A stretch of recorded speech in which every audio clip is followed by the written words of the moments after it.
ইউতিল হিকমাতা মান ইয়াশা, আল্লাহ যাকে চান তাকে হিকমত দান করেন, এই বুঝটা দান করেন। আস্তে আস্তে রাস্তায় আর না হলেও কমসে কম এই 152 কিলোমিটার রাস্তার মধ্যে মনে হয় আপনার 50 থেকে 60 তার থেকে অধিক জায়গায় দেখলাম যে ডিজে বাজছে, আর যুবতী কুমারী কিশোরী যুবক তরুণ তরুণী, আপনার হ্যান্ডসাম ইয়াং সুদর্শন পুরুষ, সুঠাম দেহের অধিকারী, আবার অপসরী হুরপরি জান্নাতের ডানা কাটা নারী, ইয়াং সেক্সি লেডি, তাদের আপনার ডিজের সামনে উন্মাদনা, ব্রেক ডান্স, ওয়েস্টার্ন ডান্স, আর আপনার দেবী সরস্বতীকে বিদ্যার দেবী বলে মনে করে তাকে বিসর্জনকে কেন্দ্র করে সমস্ত রকম কত উন্মাদনা চলছে। এটা তো অন্য ভাইদের মধ্যে, আর আমাদের মধ্যেও এই অবস্থায় ইসলামের কালেমা পড়েছে, ইমানের কালেমা পড়েছে, তাদের মধ্যেও আপনার রাস্তার বিভিন্ন জায়গায় কেউ মোবাইল নিয়ে একইভাবে, কেউ দলগতভাবে, কেউ জমাতবদ্ধভাবে, কেউ আপনার সিঙ্গেল, কেউ আপনার বিভিন্নভাবে গোনার সাগরে গোনার সমুদ্রে ডুবে আছে। আল্লাহ সুবহানাহু ওয়া তাআলা আমাদেরকে চুজেবল পারসন বানিয়ে, চুজ করে, চয়ন করে, বাছাই করে, নির্বাচন করে, নির্ধারণ করে, মনোনয়ন করে জান্নাতি মজলিসে, এই রকম সুন্দর স্বর্গীয় পরিবেশে আর এই রকম মনোজ্ঞ মাহফিলে, জ্যোতির্ময় অনুষ্ঠানে আল্লাহ সুবহানাহু ওয়া তাআলা বসবার আসার তৌফিক দান করেছেন।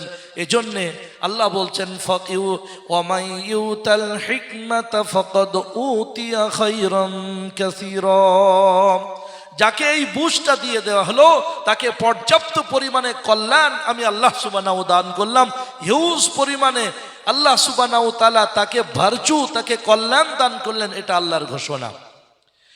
কোরআনে কারীমের এই আয়াতের অনুমোদনে আর সমর্থনে ইমামে বুখারী রাহিমাহুল্লাহুল বারি, যার নাম হচ্ছে আবু আব্দুল্লাহ, ওনার নাম হচ্ছে মুহাম্মদ, ওনার আব্বার নাম হচ্ছে ইসমাইল, ওনার দাদার নাম হচ্ছে ইব্রাহিম, ওনার দাদার আব্বার নাম হচ্ছে বারদিসবাতা, তার আব্বার নাম হচ্ছে আল জুফি, আর ওনারা ছিলেন ইয়ামানের অধিবাসী, তাই ইয়ামানি।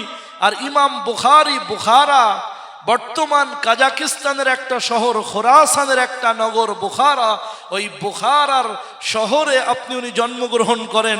এজন্যে বুখারার দিকে সম্পৃক্ত করে, সংযুক্ত করে ওনার নামকে কেন্দ্র করে বলা হয় বুখারী। তা ইমামে বুখারী রাহিমাহুল্লাহুল বারি উনি বলছেন যে আল্লাহ সুবহানাহু তাআলার রাসূল সাল্লাল্লাহু আলাইহি সাল্লাম জানিয়েছেন, মান ইউরিদিল্লাহু বিহি খায়রা, মান ইউরিদিল্লাহু বিহি খায়রান ইউফাক্কিহু ফিদ্দীন, যে আল্লাহ যার সঙ্গে কল্যাণ, মঙ্গল আর ভালো ব্যবহার, ভালো যার জন্য আল্লাহ ভালো চান, তাকে আল্লাহ সুবহানাহু ওয়া তাআলা ইফাক্কিহু ফিদ্দীন, তাকে দ্বীনের বুঝ দান করেন, দ্বীনের সমঝ দান করেন, দ্বীনের ফিকির দান করেন। আখিরাতকে আমাদের পাড়ি দিতে হবে, দুনিয়া ছাড়তে হবে, এটাই হচ্ছে দ্বীনের বুঝ। তাহলে এই বুঝ যাকে দান করেন, ইমাম বুখারী বলছেন নবীজির হাদিস যে খায়রান ইউফাক্কিহু ফিদ্দীন, যে আল্লাহ সুবহানাহু ওয়া তাআলা যাকে দ্বীনের বুঝ দান করে তাকে পর্যাপ্ত কল্যাণ আর করুণা তার প্রতি দান করলেন। এজন্যে আল্লাহ সুবহানাহু ওয়া তাআলা আমাদেরকে ভালোবাসে, কথা সত্য না মিথ্যা? সত্য। তাহলে যে আল্লাহর ভালোবাসায় আমরা এখানে উপস্থিত হতে পেরেছি, সেই আল্লাহর জন্য একবার ভক্তি ভরে শুকরিয়া আদায় করি, বলি আলহামদুলিল্লাহ। আল্লাহ মহিয়ান, গরিয়ান, সর্বশক্তিমান, হাইয়ুল কাইয়ুম, তন্দ্রা নিদ্রা যাকে স্পর্শ করতে পারে না, লা তাখুযুহু সিনাতুন ওয়ালা নাওম, শাইয়্যুন কাদির, সব বিষয়ে যে আল্লাহ সুবহানাহু ওয়া তাআলা কুদরত রাখেন, ক্ষমতা রাখেন, মহিয়ান, গরিয়ান, সর্বশক্তিমান, আমাদের আপনাদের সকলের রব, সকলের সব, তিনি হলেন আল্লাহ, বিশ্ব নিয়ন্তা, সৃজনকর্তা, আহার দাতা, সংহার কর্তা, মাবুদ, পরওয়ারদিগারে আলম আল্লাহ। প্রিয় হাজিরিন, সে রব এমন এক রব, কুল্লু মান আলাইহা ফান ওয়া ইয়াবকা ওয়াজহু রাব্বিকা যিল জালালি ওয়াল ইকরাম, সবকিছু লয় হবে, ধ্বংস হবে, ক্ষয় হবে, সবকিছু শেষ হবে, কিন্তু আল্লাহ সুবহানাহু ওয়া তাআলার জাত ও অস্তিত্ব, আল্লাহ সুবহানাহু ওয়া তাআলার জাত ও সিফাত, আল্লাহর ব্যক্তি সত্তা, আল্লাহর গুণ সত্তা কিছুই ধ্বংস হবে না, লয় হবে না। একটা ছোট্ট মসলা আপনাদেরকে বলে দিই। কোরআনে কারীম আল্লাহ সুবহানাহু ওয়া তাআলা যে সংরক্ষণের ব্যবস্থা হাফিজে কোরআনের মাধ্যমে করেছেন, তো এই যে কোরআন, এই কোরআনটা মখলুক না এই কোরআনটা সিফাতুল্লাহ, মখলুকুল্লাহ না সিফাতুল্লাহ, এ বিষয়ে একটা বড় বিতর্কিত অবস্থা ছিল। আমাদের বিখ্যাত চারজন ইমাম আছেন আইম্মায়ে, আপনার যাদেরকে আপনার আইম্মায়ে মুহাদ্দিসিন নয়, যারা হচ্ছেন আপনার ফিকাহ শাস্ত্রের পণ্ডিত, ফকিহ, ফিকাহবিদ, তাদের মধ্যে শীর্ষস্থানীয় ইমাম হচ্ছেন হযরতে নু'মান বিন সাবিত, যার উপনাম আমরা জানি আবু হানিফা। কি বললাম? আবু হানিফা। ওনার নাম কি ভাই? নু'মান, আর ওনার আব্বার নাম হচ্ছে সাবিত, নু'মান বিন সাবিত। দ্বিতীয় নম্বর এক জগৎ বিখ্যাত ইমাম, তার নাম হচ্ছে ইদ্রিস, সবাই ইমামে শাফি রাহিমাহুল্লাহ বলে ডাকেন। তৃতীয় নম্বর আর একজন ইমাম, তার নাম হচ্ছে ইমামে মালিক আলাইহির রাহমা। চতুর্থ একজন ইমাম, তার নাম হচ্ছে ইমাম আহমদ ইবনু হাম্বল রাহিমাহুল্লাহ তাআলা। তো এই চারজন জগৎ বিখ্যাত ইমাম, এই চারজন ইমামকে কোনো একজনকে আপনার মেনে চললে শরিয়াতকে মানা হবে। কেউ কেউ যদি মাথা মোটাগিরি করে বলে যে ইমামদেরকে মানা তো শিরিক, কোরআন হাদিস যখন আমাদের সামনে আছে তাহলে ইমামদের মেনে কি লাভ হবে? একটা ছোট্ট উদাহরণ আপনাদেরকে দিই প্রিয় ভাই, প্রাসঙ্গিক আপনার জুমলায় মুতারিজা হিসাব এসে যাচ্ছে তাই বলছি।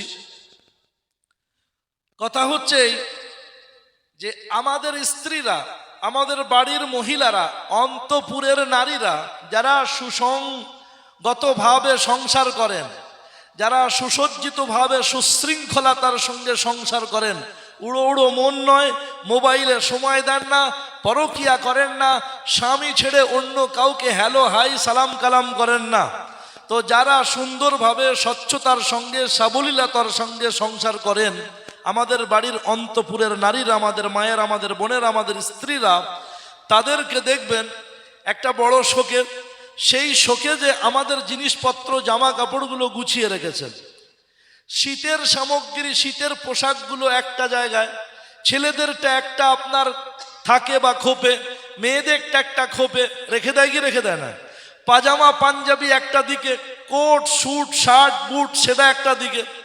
তো আমাদেরকে চট জলদি জুমার দিনে নামাজ পড়তে যাব, আমাদের জানা আছে জুমার দিনে পাঞ্জাবি, জুব্বা, টুপি, রুমাল এই দিকটায় থাকে, পাক লুঙ্গি, পাক জামা কাপড় এই দিকটা থাকে। আর আপনার বিয়ে বাড়িতে যাব, আমাদের জানা আছে কোট স্যুট আর আপনার এই দিকের সব এই থাকে আছে, চট জলদি কুইকলি আমরা বার করে নিই, সুবিধা হয় কি হয় না? এখন তাদের এই যে দয়ার্দ্র মনোভাব, তাদের যে এই মহানুভবতা, তাদের যে এই মায়া মমতা, সংসারের প্রতি এই ভালোবাসা, সংসারের প্রত্যেকটা সদস্যের সম্পদের প্রতি এত যে ভক্তি ভালোবাসা, তারা সুন্দর করে গুছিয়ে রাখে। তাদের ডিউটিতে কোনো সানডে নেই, তাদের ডিউটিতে কোনো রবিবার নেই। ভাই রান্নার ডিউটিতে কোনো সানডে আছে? রবিবার আছে? আমাদের অফিস আদালতে রবিবার আছে, আজকে ভালো লাগছে না আজকে ডিউটিতে যাব না, আজকে হরতাল, ধর্মঘাট, বাস বন্ধ, আজকে যাব না। কিন্তু মায়েদের যে ডিউটি, রান্না বান্না, ঘর বাড়ি গোছানো ইত্যাদি করা, এগুলো ডিউটিতে কোনো সানডে নাই, আছে? কোনো আপনার রবিবার নাই, কোনো বিরতি নাই, অনাবরত বিরাম এই পরিশ্রম করে যান।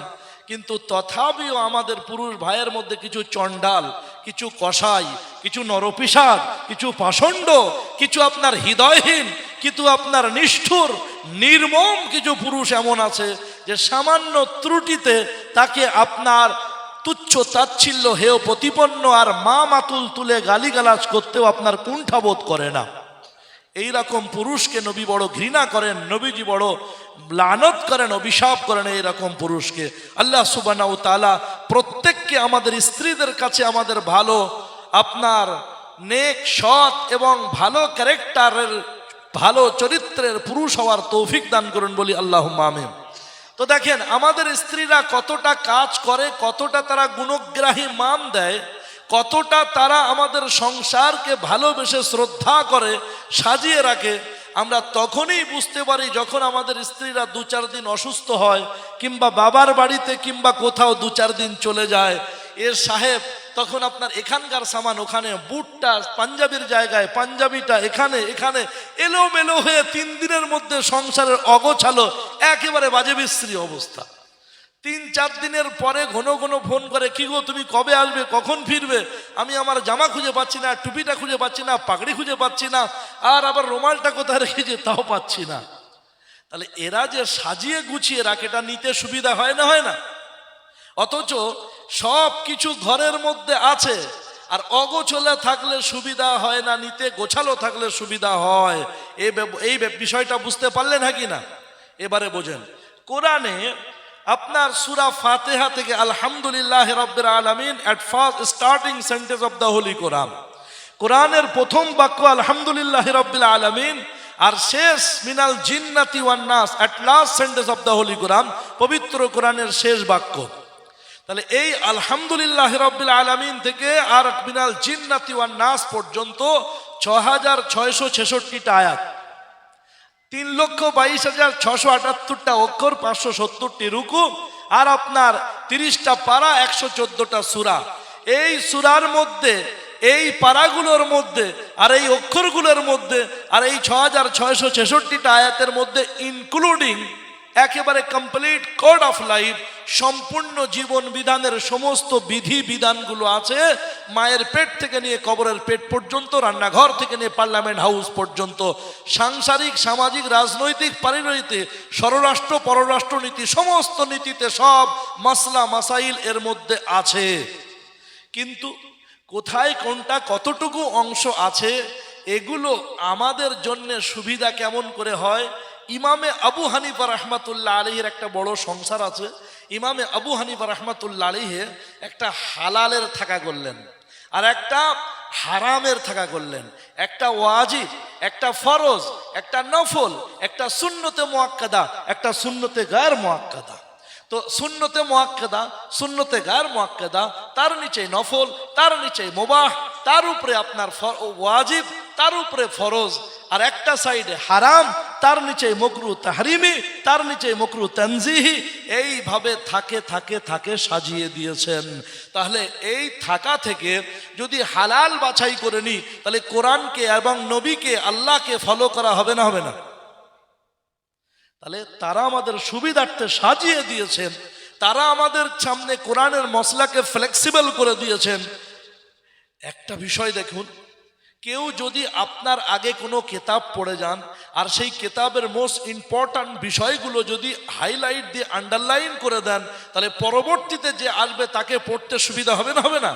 তো কোরআনের সব মসলাগুলো আছে, ইমামে আবু হানিফা রাহমাতুল্লাহ আলাইহি ইম্পর্ট্যান্টগুলোকে হাইলাইট করে দিয়েছেন, আন্ডারলাইন করে দিয়েছেন, সাজিয়ে দিয়েছেন, আমাদের নিতে সুবিধা হয়। আমরা ওনার মসলা মানা মানে আল্লাহর কোরআনকে মানা, রসুলকে মানা। আর ইমামে শাফি আলাইহির রহমাত তিনিও সাজিয়েছেন, তারটাকে মানা মানে কোরআনটাকে মানা, রসুলকে মানা। আর ইমামে মালিক আলাইহির রহমাত তাকেও মানা মানে কোরআনকে মানা, হাদিসকে মানা। ইমামে আহমদ ইবনে হাম্বলকে মানা মানে কোরআনকেই মানা। এই বিষয়টা বুঝতে পারলেন? ইয়েস অর নো, হ্যাঁ না না? বুঝতে পেরেছেন? এবার আসুন, এই 4 জন ইমামের মধ্যে একজন ইমাম, যিনি ইমাম হওয়ার মতো সেই যুগে আরো অনেক ব্যক্তিত্ব ছিলেন, আরো অনেক ব্যক্তিত্ব ছিলেন। তো ইমামে আহমদ ইবনে হাম্বল রাহমাতুল্লাহ আলাইহি এত বড় মর্যাদার, এত বড় মর্তবা পেয়ে গেলেন, তার কারণ ওলামায়ে কেরাম লিখছেন যে সেই যুগে বাদশাদের সব উপর লেভেলে কাজ চলছিল মুতাজিলাদের কর্মকাণ্ড। মুতাজিলাদের মেয়েরা, মুতাজিলা কারা আপনাদেরকে বুঝিয়ে বলি। আমাদের ইসলামের মধ্যে অনেকগুলো ফেরকা আছে, তবে হানাফি, শাফি, মালিকি, হাম্বলি, তাবলিগ, হেজবুল্লাহ, ফুরফুরা, ধাবদাড়া, তালতলা, মুরজিয়া, মোসাব্বিয়া, কাদরিয়া, জাবরিয়া, এ সমস্ত আপনার ইসনায়ে আশারিয়া, ইমামিয়া, এগুলো সব কিন্তু আপনার আহলুস সুন্নাতি ওয়াল জামায়াতের ফেরকা। কিন্তু এর বাইরে গিয়ে কিছু কিছু ফেরকা আছে, ফেরকায়ে মোসাব্বিয়া, ফেরকায়ে মুতাজিলা, ফেরকায়ে মুআত্তিলা, এ সমস্ত ফেরকা আছে। যে ফেরকায়ে মোসাব্বিয়া কারা? তারা মনে করে আল্লাহর হাত আছে, পা আছে, আল্লাহর আমাদের মতো মুখ আছে, তারা ফেরকায়ে মুসাব্বিয়া। কেউ ফেরকায়ে মুআত্তিলা, তারা বলে আল্লাহ সুবহানাহু ওয়া তাআলা ছুটি নিয়ে আছেন, অবসরে আছেন, বাকি আল্লাহর কাজগুলো অন্যান্যরা করছেন, সবাইকে অর্ডার দিয়ে আল্লাহ নীরব আছেন, এখন ছুটিতে আছেন। আল্লাহ মেকাইলকে বললেন তুমি বৃষ্টির দায়িত্ব নাও, মেঘের দায়িত্ব নাও, ফসলাবাদি করার দায়িত্ব নাও, দিয়ে আল্লাহ এই দায়িত্ব থেকে মুক্ত হয়ে গেছেন। আল্লাহ মুআত্তিলা, তাতিল মানে ছুটি, মানে আল্লাহ ছুটিতে আছেন। নাউজুবিল্লাহ। এদেরকে বলা হয় ফেরকায়ে মুআত্তিলা। এমনি ভাবে ফেরকায়ে মুতাজিলা একটা ফেরকা আছে, ইতাসালা আন্না, আমাদের থেকে এরা পৃথক, আহলুস সুন্নাতি ওয়াল জামাআত থেকে এরা পৃথক, এজন্য এদেরকে বলা হয় মুতাজিলা। ইতাসালা শব্দের অর্থ হচ্ছে ভিন্ন হওয়া, পৃথক হওয়া, দূরে সরে যাওয়া, আপনার বঞ্চিত হওয়া। তো এরা ফেরকায়ে মুতাজিলা, এরা আহলুস সুন্নাতুল জামাত থেকে বাইরে। তো এরা একটা ইন্টারন্যাশনাল লেভেলে, আন্তর্জাতিক পর্যায়ে মেহনত করে, মেহনত করতে করতে করতে করতে রাজ দরবারে পৌঁছে যায় মেয়েদের মাধ্যমে, নারীদের মাধ্যমে। বুঝতে পেরেছেন? আর কিভাবে বড় কথা হয়ে যাবে হয়তো ছোট মুখে বড় কথা, আমি আলহামদুলিল্লাহ আল্লাহ শুকরিয়া আদায় করে খুব ডিপলি আপনার স্টাডি নিয়ে বলছি। I am talking about it matter very seriously, so attention please. একটু দায়িত্ব নিয়ে শুনতে বলছি। আমি গত 24 তারিখে সৌদি থেকে, মানে মক্কা মদিনা মনোয়ারা শরীফ থেকে আপনার ফিরেছি। তো দীর্ঘ 18 দিন মক্কা মোকাররমাতে, আপনার 9 দিন, সেই জানুয়ারি মাসের 7 তারিখ থেকে নিয়ে আর আপনার 24 তারিখ পর্যন্ত মদিনা মনোয়ারার বিভিন্ন আপনার সিটি আমি করছিলাম। ওদিকে তায়েফে গেছি, হেজাজে গেছি, বিভিন্ন জায়গায় সব অবজারভেশন করছিলাম। তো সেই সময়ে ওদের একটা ভিশন চলছে, 2030-এ ওরা পুরো সব পাল্টে দেবে। 2030-এ সব কিছুর আপনার পরিবর্তন, মুভমেন্ট নিয়ে আসবে। কেন? 1930 খ্রিস্টাব্দে তারা তুর্কিদের কাছ থেকে স্বাধীনতা অর্জন করেছিল সৌদি। আগে এই আরবের নাম ছিল জাজিরাতুল আরব। ওরা আমাদের জিজ্ঞাসা করেন, কেতাবে নাম পাবেন জাজিরাতুল আরব। আরবি সাহিত্যের কেতাবে, মাসলার কেতাবে, ফিকার কেতাবে কি নাম পাবেন হুজুর? জাজিরাতুল আরব, আরব ভূখণ্ড। কিন্তু আলে সৌদ, সৌদের ফ্যামিলিরা ওরা কি করলো? ওরা হচ্ছে উপজাতি। ওরা এসে নিজেদের মধ্যে আপনার সম্পৃক্ত হয়ে, সংযুক্ত হয়ে ওরা বলল যে আমরা প্রশাসনিক সহায়তা দেব। আর নাসির উদ্দিন আলবানী, ইবনে তাইমিয়া, আল্লামা উসাইমিন, এই সমস্ত ধর্মীয় লিডারদেরকে বললেন যে আপনারা ধর্মীয় সহায়তা দিন। তো ধর্মীয় সহায়তা আর প্রশাসনিক সহায়তা একসঙ্গে নিয়ে সাধারণ মানুষকে আমরা ক্যাপচার করব। ভাবুন, আজকে মনে করুন আমাদের এই গ্রামে, লাল তেহারি গ্রামে, মনে করুন আপনার তৃণমূলের কিছু আপনার কর্মী বন্ধু আছেন, তারা কাজ করেন, ভালো সমাজের কাজ করেন।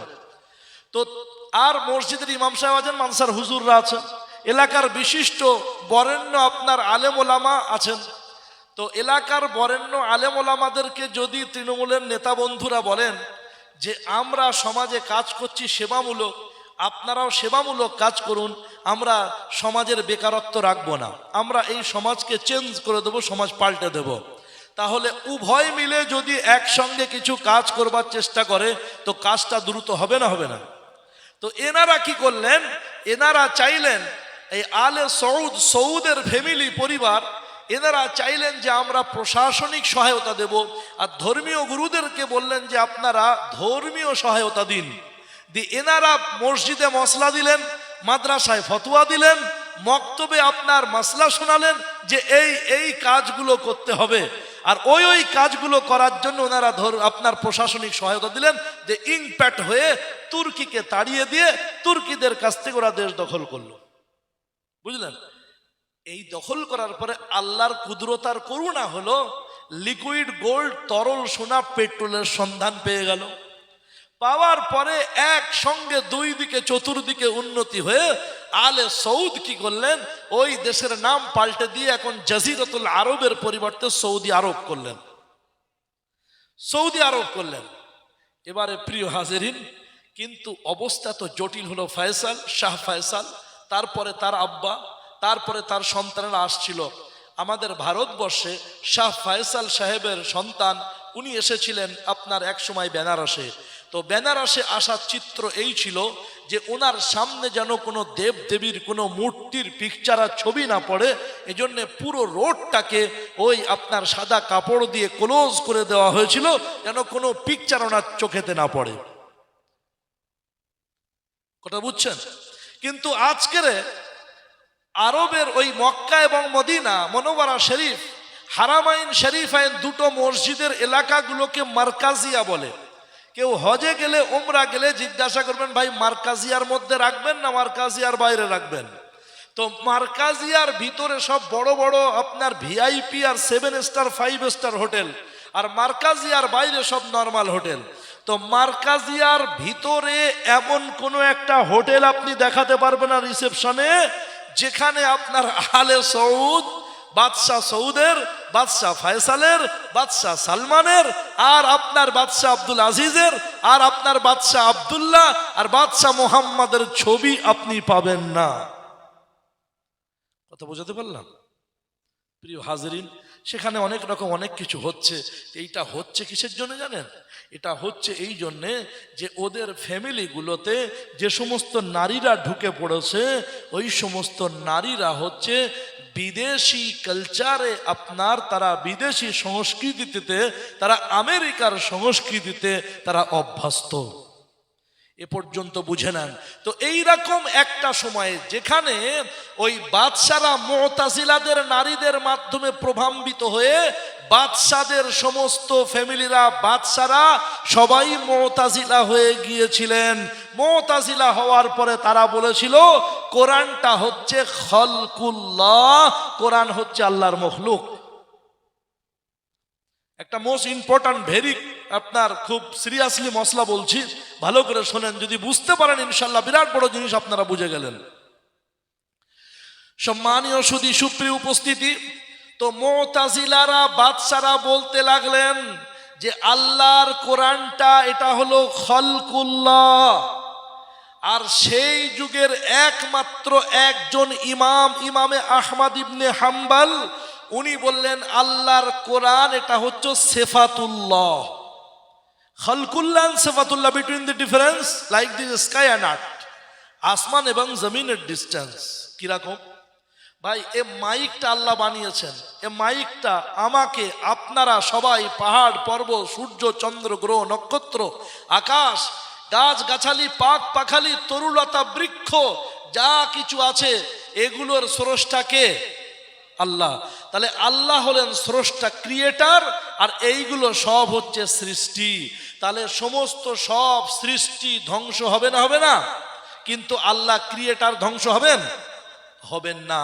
এবারে আসুন, তাহলে কোরআন যদি মখলুক হয়, মানে আল্লাহর সৃষ্টি হয়, তাহলে সব সৃষ্টি যখন ধ্বংস হবে, তাহলে আল্লাহর কোরআনও ধ্বংস হবে কি হবে না? থিওরি অনুযায়ী কি বলছে? হবে।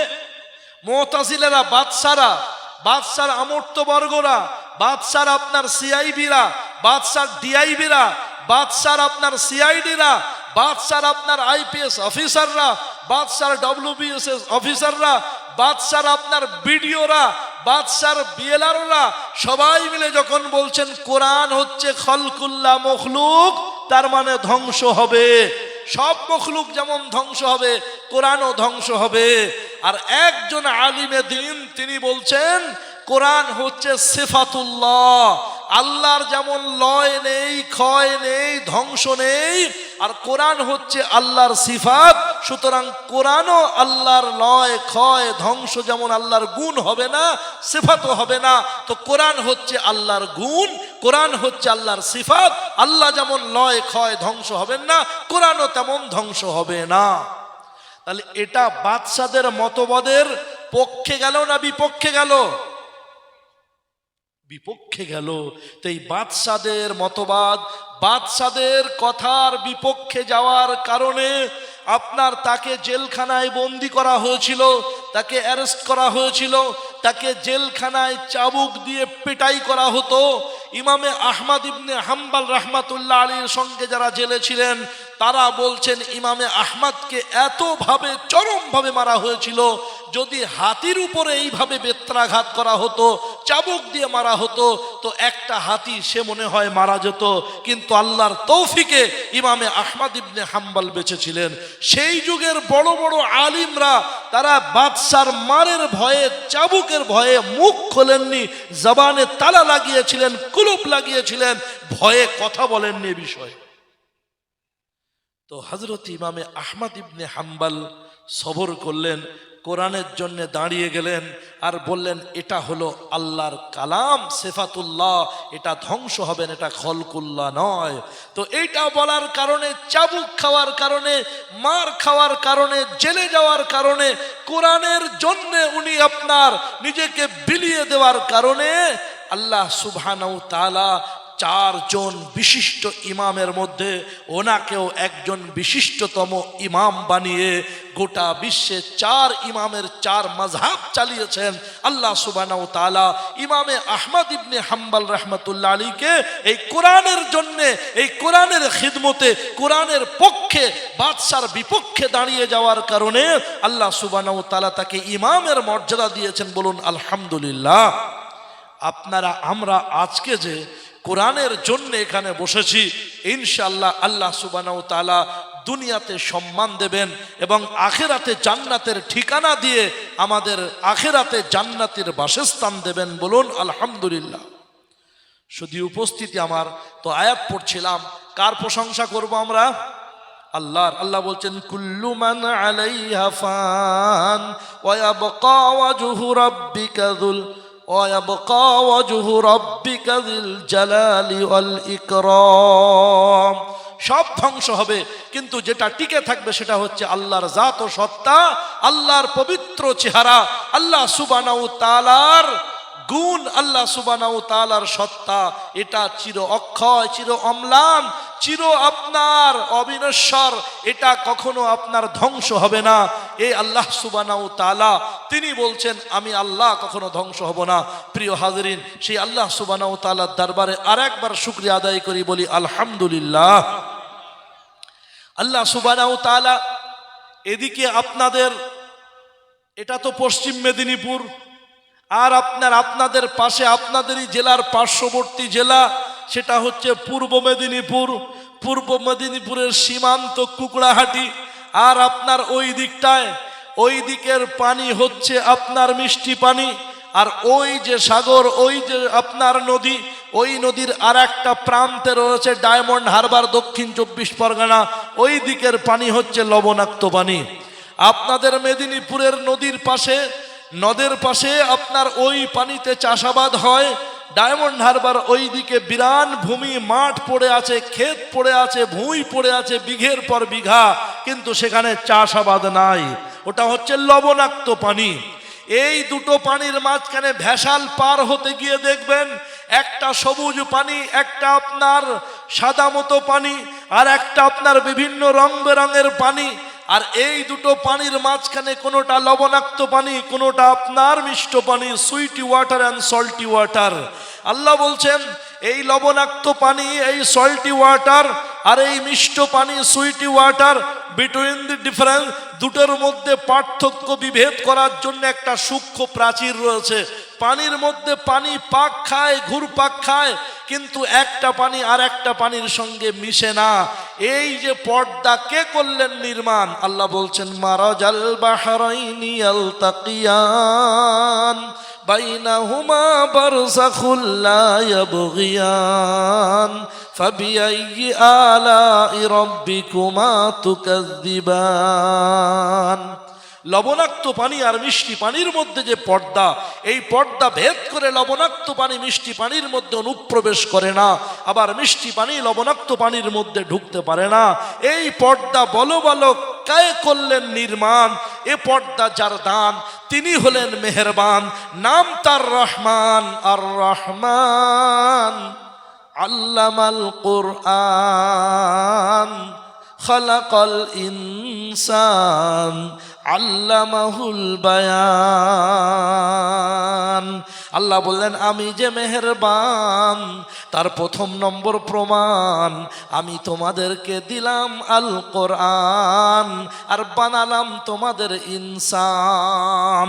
যদি কেউ দাবি করে আমি ইনসান আর যদি না জানে সে কোরআন, সেই ব্যক্তি হবে আকারে ইনসান প্রকারে শয়তান, এটাই হবে তার পেহচান। কথা বুঝে আসছে নাকি? তো যদি পেতে চাও আল্লাহর মেহেরবানি তো ধরতে হবে আল্লাহর বাণী। এর মধ্যে আল্লাহ সুবহানাহু ওয়া তাআলা রেখেছেন আমার আপনার জীবনের সফলতা, সার্থকতা। এজন্য আল্লাহ সুবহানাহু ওয়া তাআলা যে কোরআন দান করলেন, এই কোরআনের সঙ্গে ইনশাআল্লাহ আমরা আমাদের সম্পর্ক বিজড়িত রাখবো ইনশাআল্লাহ। আল্লাহ সুবহানাহু ওয়া তাআলা তৌফিক দান করুন, বলি আল্লাহুম্মা আমিন। তো আল্লাহ বলছেন ওগো জিন ও ইনসান, অস্বীকার করবে প্রভুর কোন কোন অবদান। এ পৃথিবী করলেন যিনি নির্মাণ, বিগাইরি আমাদিন তারাও নাহা, তোমাদের ঊর্ধ্বে যে আসমান। ভাই আসমানে একটাও খুঁটি খুঁজে পেয়েছেন কোথাও? কোথাও খুঁটি নাই, খাম্বা নাই। আল্লাহ বলছেন হাল তারা, তোমরা তাকিয়ে দেখো, হাল তারা আসমানের দিকে তাকিয়ে দেখো, মিন ফুতুর, কোন রকম কোন আপনার ছিদ্র, কোন ফাটা, কোন তালি, কোন ছেঁড়া আছে কিনা? কিছুই পাবে না। ফারজিল বাসার, দুর্বীক্ষণ অনুবীক্ষণ যন্ত্র নিয়ে দেখো, দূরবীন নিয়ে দেখো, কোনো আপনার ছিদ্র খুঁজে পাওয়া যাবে না। প্রিয় হাজরিন, তিনি হলেন আমাদের রব, তিনি হলেন আমাদের খালিক, তিনি হলেন আমাদের মালিক। তার জন্যে সেজদা করি, সেজদায় লুটে যেয়ে বলি সুবহান রাব্বিয়াল আলা, সুবহান রাব্বিয়াল আলা, সুবহান রাব্বিয়াল আলা, সুবহান রাব্বিয়াল আযীম, সুবহান রাব্বিয়াল আযীম, সুবহান রাব্বিয়াল আযীম। বলতে বলতে অন্যমনস্ক হয়ে যায়। কিয়ামতের ময়দানে আল্লাহ সুবহানাহু ওয়া তাআলা ইয়াওমা ইউকশাফু আন সাকিন ওয়া ইউদআউনা ইলাস সুজুদি ওয়া হুম সালিমুন। ইয়াওমা ইউকশাফ, আল্লাহ সুবহানাহু ওয়া তাআলা কিয়ামতের দিনে জান্নাতি বান্দাদের সামনে তার পা আপনার খুলবেন, তার রূপ একবার আল্লাহ দেখাবেন। তো রূপ দেখে জান্নাতি বান্দারা অবাক বিস্ময়ে হতবাক হয়ে ফেলি আল্লাহর রূপের দিকে তাকিয়ে আল্লাহকে বলবে আল্লাহ প্লিজ, ওগো আল্লাহ একবার আমাদেরকে সেজদা করতে দিন, একবার সেজদা করব। আপনি যে এত রূপবান, আপনি যে এত সুন্দর, আপনি যে এত মনোহর, আপনি যে এত চিত্তহরি, আপনি যে এত আপনার সুন্দরতম গ্রেটেস্ট, আপনি যে এত মহান, এটা আমরা তো সেজদা করার সময় এই ফিলিং, এই অনুভূতি আসেনি। আল্লাহ আপনাকে একবার দেখে আপনার সামনে একবার সেজদা করি, আপনি তৌফিক দেন। তো আল্লাহ সুবহানাহু ওয়া তাআলা বলবেন ইয়া ইবাদুর রহমান, আজকে হলে তোমরা আমার মেহমান। ও আল্লাহর বান্দারা, আজকে হলে তোমরা আমার মেহমান, তোমরা হলে আমার মেহমান আর আমি হলাম তোমাদের মেজবান। আমার নাম হলো রহমান। সুতরাং আজকে কোনো ভদ্র মেজবান কোনো মেহমানের দ্বারাই কোনো কাজ নেয় না। তো আমি আল্লাহ সুবহানাহু ওয়া তাআলা আজকে তোমাদের দ্বারাই কোনো কাজ নেব না। কুলু ওয়াশরাবু, তোমরা খাও দাও পান করো, আর তোমরা যে ওই খালি দিনে যে ইবাদত করেছিলে সেই ইবাদতের বিনিময় আজকে ভোগ করো।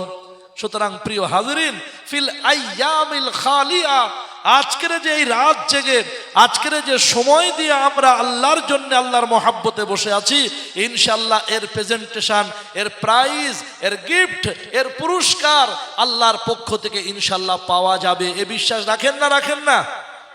আল্লাহ সুবহানাহু ওয়া তাআলা আমাদের আজকে যখন জান্নাতি মজলিসে বসবার সুযোগ দিয়েছেন, ইনশাআল্লাহ কিয়ামতের দিনেও আল্লাহ সুবহানাহু ওয়া তাআলা জান্নাতে আমাদের সকলকে বসবার থাকবার সুযোগ ইনশাআল্লাহ দান করবেন। ভাই আল্লাহ জান্নাত যদি আমাদের না দেয় তো দেবেন কাকে? জান্নাত তো বানিয়েছেন ভরবার জন্য নাকি? জাহান্নাম বানিয়েছেন জাহান্নামকে ভরবার জন্যে, কিন্তু জাহান্নাম যদি না ভরে তাহলে তাকে ভরবার ব্যবস্থা আল্লাহর আছে কি? ইমামে বুখারী জিলদে সানি কিতাবুত তাফসীরের মধ্যে লিখছেন যে আল্লাহ সুবহানাহু ওয়া তাআলা যখন জাহান্নামীদের জাহান্নামে ঢুকিয়ে দেবে, তো দেওয়ার পরে জাহান্নামকে আল্লাহ জিজ্ঞাসা করবে হালিম তালাতি, কি তোর পেট ভরেছে নাকি? হালিম তালাতি, তুই কি পরিপূর্ণ হয়েছিস নাকি? তো জাহান্নাম তখন বলবে হাল মিম মাজিদ, বাড়তি কি আছে? ধলতা ধলতা ধলতা বোঝেন? আমাদের কলকাতা বা 24 পরগনা একটা ভাষা বলে ধলতা, আপনাদের কি বলে জানি না। ধরেন বাজারে চিংড়ি মাছ কিনলেন, বাজারে কিছু কেনা হলো, আপনার যেটা প্রাপ্য সেটা হয়ে গেল। প্রাপ্য পাওয়ার পরে 500 গ্রাম 250 গ্রাম 200 গ্রাম পাওয়ার পরেও আপনি এখনো ব্যাগটা ফাঁকা করে আসেন। ক্রেতা বন্ধু, বিক্রেতা বন্ধু যিনি বিক্রি করছেন, দোকানদার, তার মুখের দিকে ফেলিয়ে অবাক বিস্ময়ে করুণা দৃষ্টিতে তাকিয়ে আছেন যে তোমার পক্ষ থেকে কিছু আসুক। এটাকে আমাদের বাড়তি বা ধলতা বলে, আপনাদের কি বলে জানি না। Thank you so much. ফাও বলে, ফাও, হ্যাঁ ফাও আমাদেরও বলে। ফাও, ফাও মানে মানে বিনামূল্যে। ফাও মানে কি?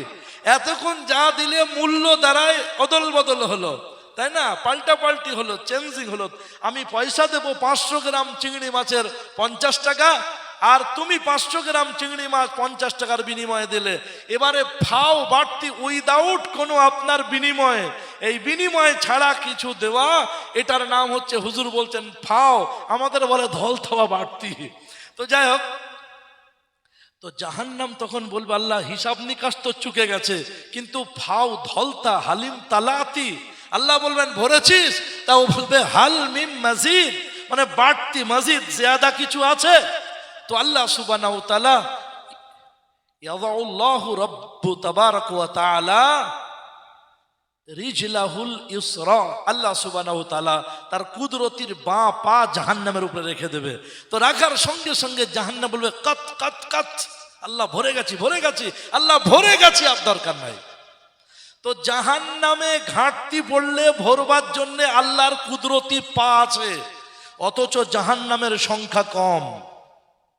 জাহান্নামের সংখ্যা কি? কম, সেটা হচ্ছে 7টা। আর জান্নাতের সংখ্যা বেশি, সেটা হচ্ছে কত? 8টা। নবীজি বলছেন জান্নাতের একটা চৌকাঠ, জান্নাতের একটা দরজার চৌকাঠের দূরত্ব, আমাদের চৌকাঠ 3 ফুট হয়, 3.5 ফুট হয়, আর বড় সাহেবের বাড়ি হলে গেট একটু চওড়া হলে আপনার 5 ফুটের হয়। তো জান্নাতের গেট আল্লাহ বলছেন একটা হচ্ছে ইয়ামানের রাজধানী সনা শহর, আর একটা হচ্ছে কাবা শহরের বাইতুল মুকাররম হিজির, অর্থাৎ হাতিম। কাবা শরীফের একটা কোণের নাম হচ্ছে, যেখান থেকে তওয়াফ শুরু করা হয়, ওটা হচ্ছে হাজরে আসওয়াদের কোণ, আর একটা কোণ, তার আগের কোণটা হচ্ছে রুকনে ইয়ামানি, তার আগের কোণটা হচ্ছে রুকনে ইরাকি, তার আগের কোণটা হচ্ছে রুকনে শামি। তো 4টে কোণের মধ্যে আপনার ওই দিকের কোণ, মানে আপনার হাজরে আসওয়াদের অপোজিট কোণেতে একটা গোল করে বাউন্ডারি দেওয়া আছে, ওই জায়গাটার নাম হচ্ছে হাতিম। আর বুখারী শরীফের ভাষায় ওই জায়গাটার নাম হচ্ছে মাকামে হিজির। তো আল্লাহ সুবহানাহু ওয়া তাআলা, রাসূল বলছেন মাকামে হিজির থেকে আর ইয়ামানের রাজধানী সনা শহর পর্যন্ত একটা জান্নাতের চৌকাঠের দূরত্ব। তাহলে ভাবতে পারছেন সেই গেট দিয়ে কত মানুষ একসঙ্গে ঢুকতে পারে? তো আল্লাহ সুবহানাহু ওয়া তাআলার জান্নাতে এরকম বৃহত্তর বড়, আর এই জান্নাতে আল্লাহ সুবহানাহু ওয়া তাআলা ইনশাআল্লাহ আমাদেরকে যদি জান্নাত না দেন তো লোকজন পাবেন কোথায়? আল্লাহ, বড় মোটা কথা হয়ে যাচ্ছে না ভাই, ছোট্ট একটা কথা বলি। হযরতে আল্লামা শিবলি সাহেব,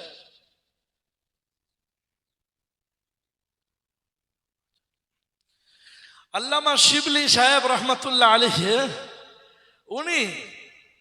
উনি একবার আল্লাহ সুবহানাহু ওয়া তাআলার খুব মহব্বতে ইশকে এসে গেছেন।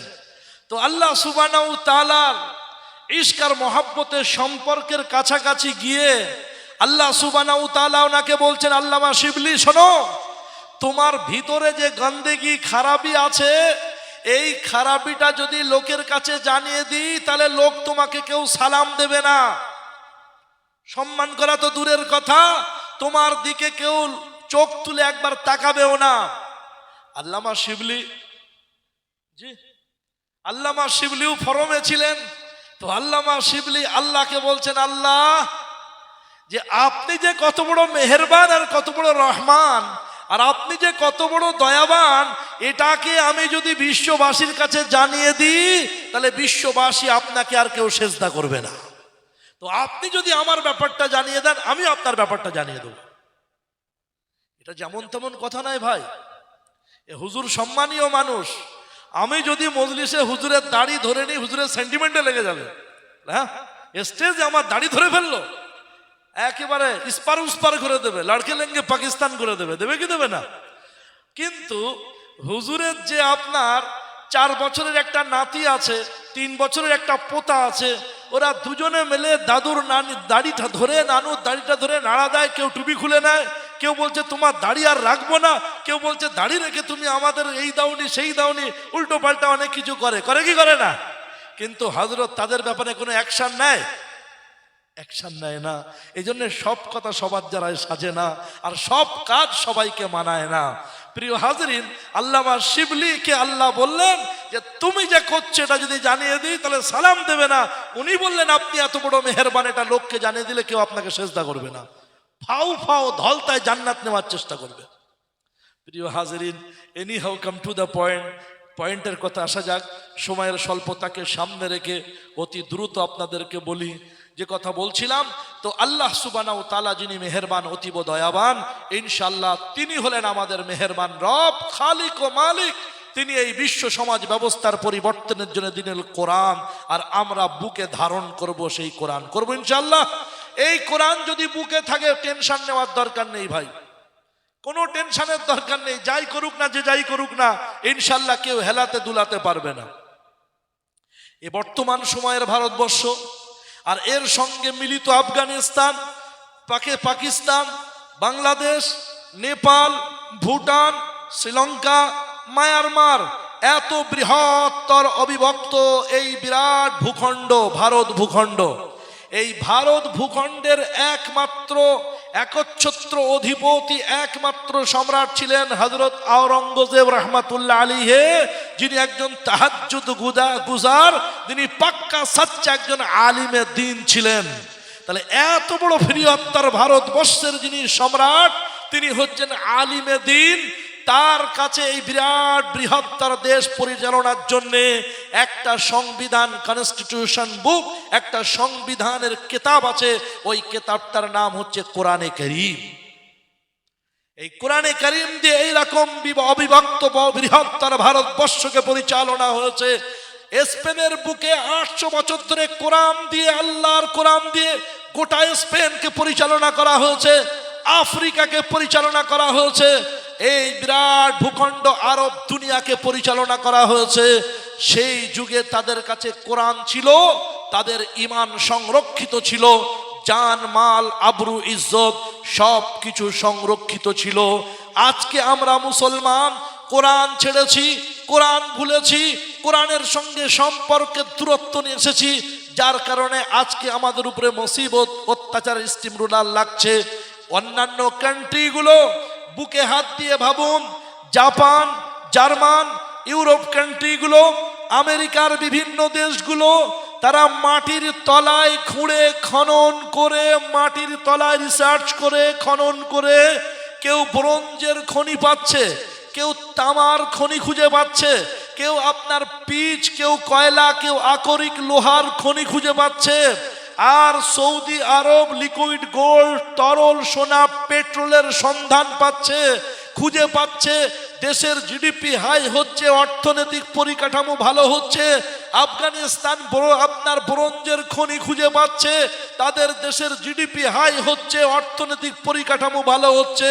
আর আমাদের দেশের লোকজনেরা, মানুষেরা মসজিদের নিচের মাটি খনন করে মন্দিরের স্ট্রাকচার খুঁজে পাচ্ছে।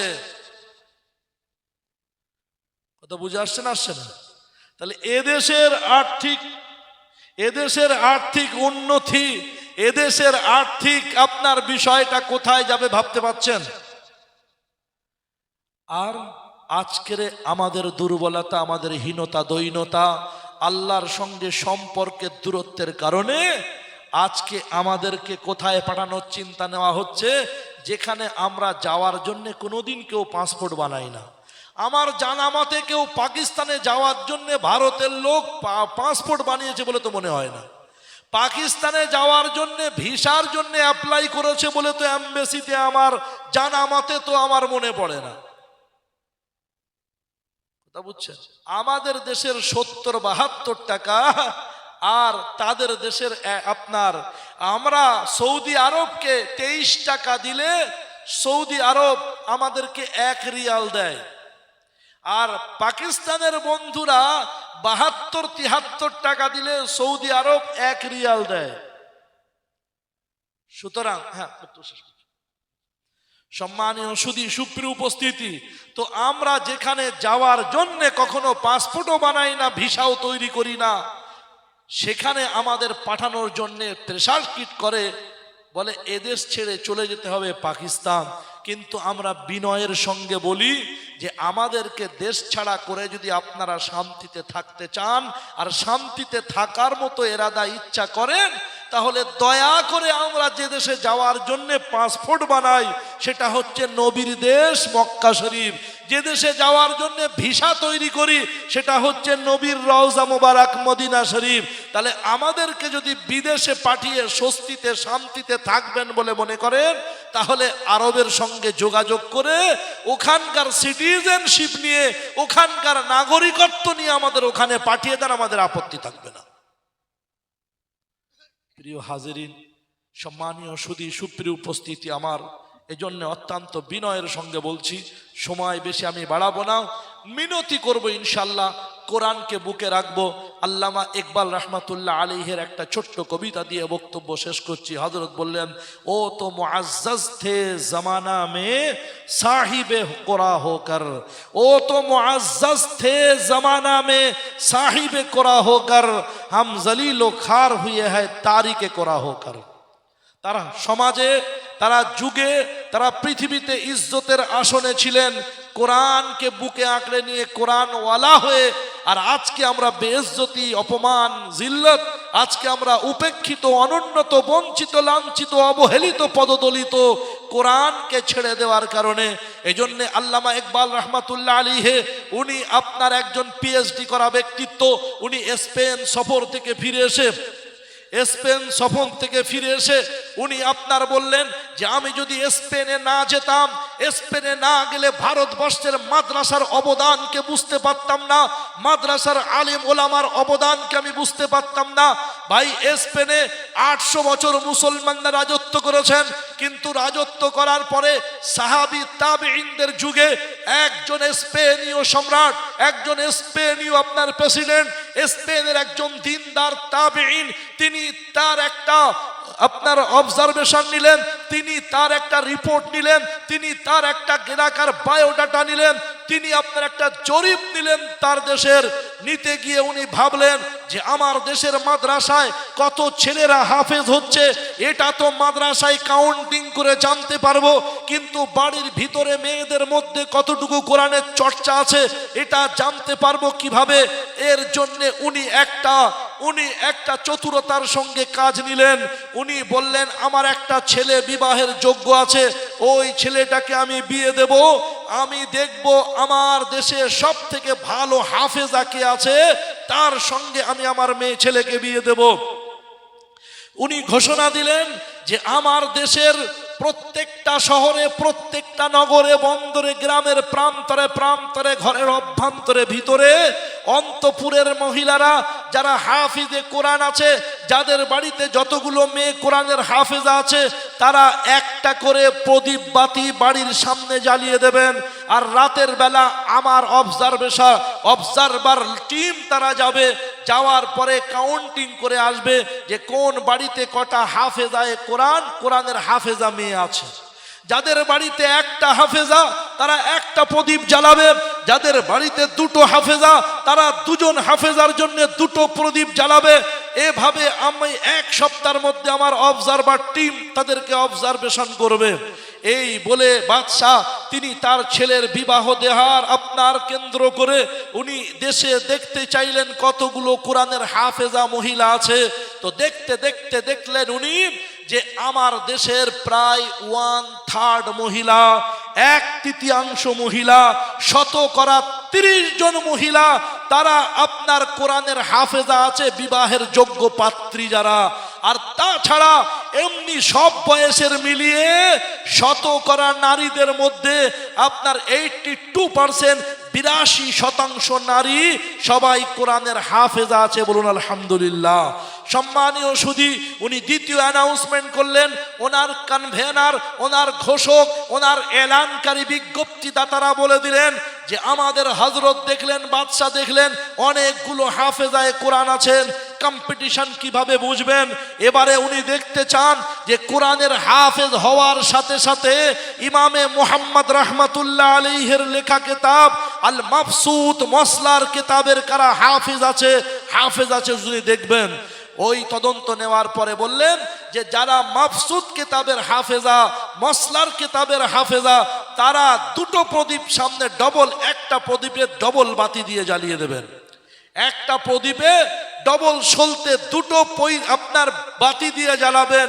এই করে তদন্ত নিয়ে জানতে পারলেন যে ওনার এলাকায় শতকরা আপনার 50%, 50% মবসুত কিতাবের হাফেজা, মসলার কিতাবের হাফেজা তারা আছে।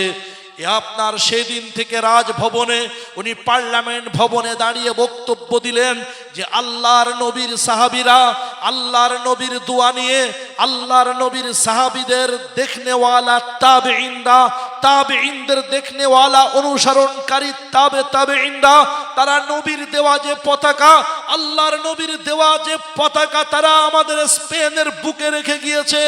আলহামদুলিল্লাহ, আমি দায়িত্ব নিয়ে বলছি, আমাদের স্পেনকে আমাদের হাত থেকে বিশ্বের কোনো শত্রু শক্তি কেড়ে নিতে পারবে না। যদি আমাদের দেশের পরিস্থিতি এই অবস্থায় থাকে, বাইরে হাফেজে কোরআন হবে মাদ্রাসায় ছেলেরা, আর বাড়ির ভিতরে অন্তপুরের নারীরা তারা হাফেজা হবে, আর মবসুত কিতাবের মসলার কিতাবের হাফেজা হবে। এইভাবে উভয় তারা কোরআন নিয়ে জিন্দেগি যাপন করবে। এই অবস্থা যদি আমাদের দেশে থাকে, তাহলে আলহামদুলিল্লাহ আমাদের দেশ থেকে, আমাদের সংস্কৃতি থেকে, আমাদের কৃষ্টি কালচার থেকে, আল্লাহর নবীর সংস্কৃতি থেকে আমাদেরকে কেউ হটাতে পারবে না। কিন্তু যুগের পরিবর্তন হলো, মানুষ আল্টা মডার্ন হতে চাইলো। স্পেনের লোকরা লেটেস্ট আর অত্যাধুনিকতার তাগিদে তারা কোরআনের চর্চাকে পিছনে ফেলে তারা আপনার বিভিন্ন সংস্কৃতি নিয়ে সামনে আগিয়ে চললো। তারা আপনার বিভিন্ন অপসংস্কৃতিকে সামনে নিয়ে চলতে লাগলো, কোরআনের চর্চাকে পিছনে ফেলে দিতে লাগলো। এই করতে করতে অবনতি, অবক্ষয় এলো। অবক্ষয় আস্তে আস্তে আস্তে আস্তে যুবকদের মধ্যে দ্বীনি চেতনা, তরুণদের মধ্যে স্পিরিট অফ অ্যাডভেঞ্চার, ইমানের ভাবনা আর কোরআনের চেতনা বিলুপ্ত হলো। আর পার্শ্ববর্তী দুটো খ্রিস্টান আপনার রাজার রানী, খ্রিস্টান রাজাটার নাম হচ্ছে রাজা ফার্দিনান্দ, আর মহিলাটার নাম হচ্ছে রানী ইসাবেলা।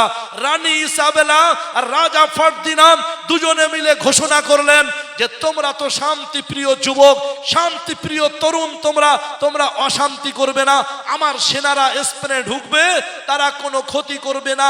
ধর্মীয় গুরুদেরকে, মাদ্রাসার শিক্ষকদেরকে তারা ঘোষণা করবে, যারা শান্তি চাও তারা মসজিদে ঢুকে পড়ো, আর যারা ইসলাম নিয়ে বিদেশে চলে যেতে চাও তারা সমুদ্রের তীরে, সমুদ্রের কিনারায় লঞ্চ আপনার জাহাজ বাঁধা আছে বিদেশে চলে যাওয়ার জন্য, তোমরা বিদেশে চলে যাওয়ার জন্য ইসলাম নিয়ে চলে যাও। সেদিন কোনো আপত্তি করেনি। বর্তমান জেনারেল সেই সময়ের যুবক তদানীন্তনকালে তরুণরা কোনো বাধা দেয়নি, আলেমদের সাথ দেয়নি। আলেমরা বলেছিলেন আল জিহাদু মাযিন ইলা ইয়াউমিল কিয়ামা, কোরআন বুকে রেখে আঁকড়ে নিয়ে আগে চলো। তাদের কথায় পাত্তা না দিয়ে কিছু মানুষ তারা মসজিদের মধ্যে ঢুকে পড়েছিল, আর কিছু মানুষ তারা বিদেশে ইসলাম নিয়ে চলে যাওয়ার জন্য সমুদ্রের তীরে বেঁধে রাখা লঞ্চ আর জাহাজগুলোতে উঠে পড়েছিল। আর রাজা ফার্দিনান্দ, ইসাবেলা দুই দিক দিয়ে আপনার অতর্কিত মিলিটারিদের আক্রমণ করে মসজিদের ভিতরে জ্বালানির চেয়ে তেল, আপনার পেট্রোলিয়াম কিংবা সেই যুগের কোনো জ্বালানি তেল দিয়ে মসজিদের ভিতরে মুসলমানদেরকে কাকড়া পোড়া করে মেরে দিয়েছিল।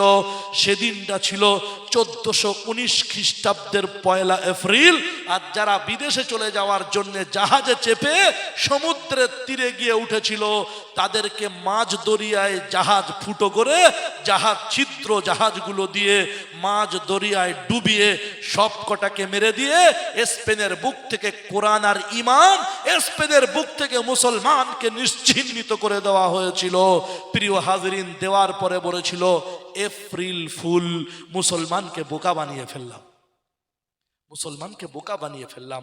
তাই আল্লামা ইকবাল রহমতুল্লাহ আলাইহি উনি বলছেন যে আমি যদি স্পেনে না যেতাম তো মুসলমানদের অবদান, এই ভারতের জমিনে ওলামার মাদ্রাসার অবদান আমি অনুভব করতে পারতাম না। আজকের স্পেনে মসজিদে হামরা আছে, কঠোবার জামে মসজিদ আছে, ইমাম বুখারী যে সমস্ত মসজিদে ঘুরে হাদিস পড়িয়েছিলেন সেই মসজিদ আছে, ইমাম কুরতুবীর তাফসিরে কুরতুবী লেখা মসজিদ, মসজিদে কঠোবা আছে। সেই মসজিদে কি হয় জানেন?